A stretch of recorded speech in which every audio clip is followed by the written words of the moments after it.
Hello there, welcome to Saberjewel Gaming, where we always take the high ground. Now, a lot of you will know that I am a huge fan of zombies. Yes, I love the undead, and not in a creepy way. I'm a big fan of Resident Evil, Doom, Night the Living Dead, but one particular zombie stands out as different to the rest. Stubs the zombie in Rebel Without a Pulse. Now, quick warning, this game is 18 rated and for mature audiences, and so is this review, so you have been warned. With our warning out the way, let's take a look at our retro review of Stubs the Zombie Rebel Without a Pulse. Released in 2005 for the Xbox, this game had a lot of unique selling points. Unlike just about every other zombie game, you play as the zombie, but if that wasn't quirky enough, the game takes place in a 1950s B-movie version of the future called Punch Bowl. Whilst we have hover cars and robots as if we're in the future, the whole cast is dressed like they're in the 1950s.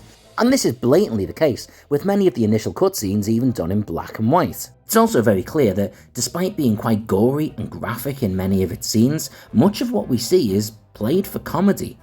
The comedy in the game is very graphic and is specifically labelled for mature audience, but the term mature, it has to be used in its loosest possible sense, with toxic farts among the many humorous gags. The story is actually pretty simplistic. It's kind of a love story, which is quite bizarre to say. Stubbs is reanimated and instantly seems besotted with a particular young lady that he sees on posters and sees running away at different points in the game. From there on, it's down to you to work your way through Punch Bowl, turning as many of its citizens into the undead that will loyally follow you around and help you, as well as taking on a number of rednecks, police officers and scientists. Whilst it initially looks like a massive open world game similar to Grand Theft Auto, the reality is it's pretty linear. But despite that, it really doesn't give you much of a chance to get bored. You have a whole host of different attacks at your disposal, different ways to deal with the multitude of people running at you or away from you. The game certainly does enough to keep things different and interesting. An entire minigame where you use your poisonous zombie urine to infect the water towers.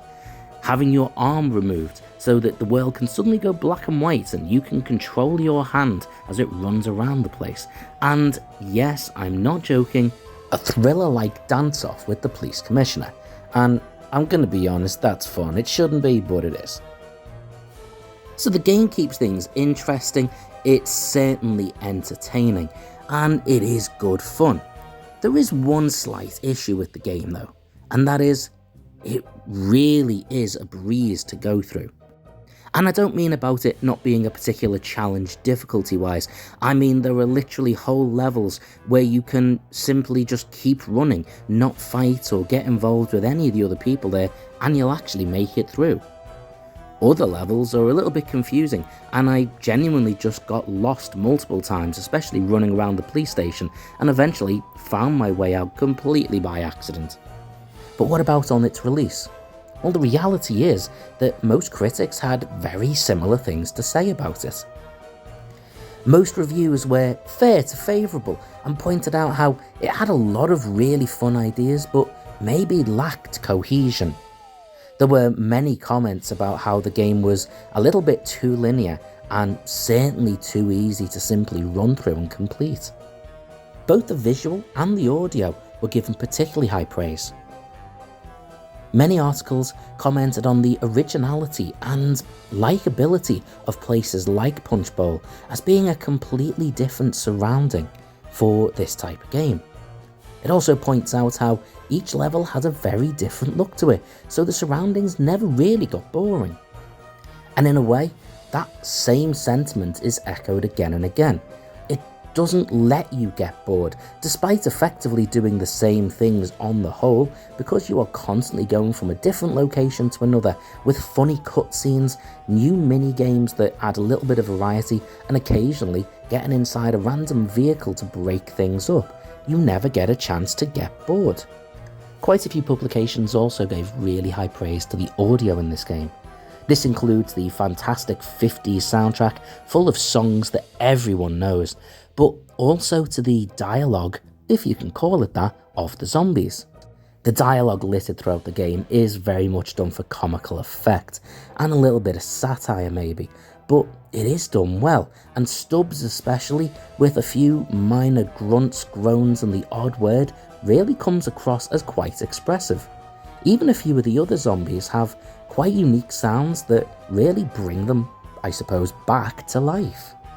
The game garnered scores of anything between 6 out of 10 to 8 out of 10, but averaged around 7.5, which is kind of understandable. The game is a great deal of fun, but has a lot of limitations. However, looking back to how this game was received, I unfortunately can't stop with percentages. You see, there was a fair bit of controversy about this game. And I don't just mean from a few angry parents, I mean a US Senator, Joe Lieberman, actually criticised the game for its quote-unquote cannibalistic nature. He would even go on to say it's just the worst kind of message to kids, and furthermore, it can harm the entirety of America's youth. Normally, I leave the political stuff to the side in my game reviews, but as this is a political argument that finished about 20 years ago, I'll wade in. First of all, zombies are not human, therefore it's not cannibalism, and secondly, even if it was, he talks about it being damaging to kids and the youth of America. But this game very clearly markets itself as an 18 rated game, or 17 plus for mature audiences depending on where you are. In my personal opinion, if a kid's playing this game and being affected by that, it isn't the game's fault. It's whichever responsible adult has let them play the game. So, let's leave that there and move on. With that aside, let's see how this game ranks up now. How does it stand up to modern scrutiny? Well, given that it's nearly 20 years old, this game stands up just fine, and maybe the reason for that is as much down to its flaws as to its strengths. The game is short, simple, sweet and entertaining. It doesn't try to be anything too fancy, so from the get-go, you don't expect too much of it. I actually put more time into this game playing it for this review than I did when I first played it back on the Xbox. The game's politically incorrect cheekiness and attitude, as well as a slightly satirical nature, was actually quite refreshing in modern gaming. In a way, it was the flaws highlighted in this game earlier that made it so enjoyable to play. The game was simplistic, linear, and it didn't really offer me any challenge, and actually, there's a time and place for that in gaming. Sometimes we just want a silly, fun game that we can go into without having to think too hard. Just press a few buttons and have a laugh, and that's the kind of game this is. Look, I'm painfully aware that he's eating someone's brains on the screen right now as I talk about it being a relaxing and fun time, and I understand that might not be for everyone. If you don't like gore, you're not going to like this game.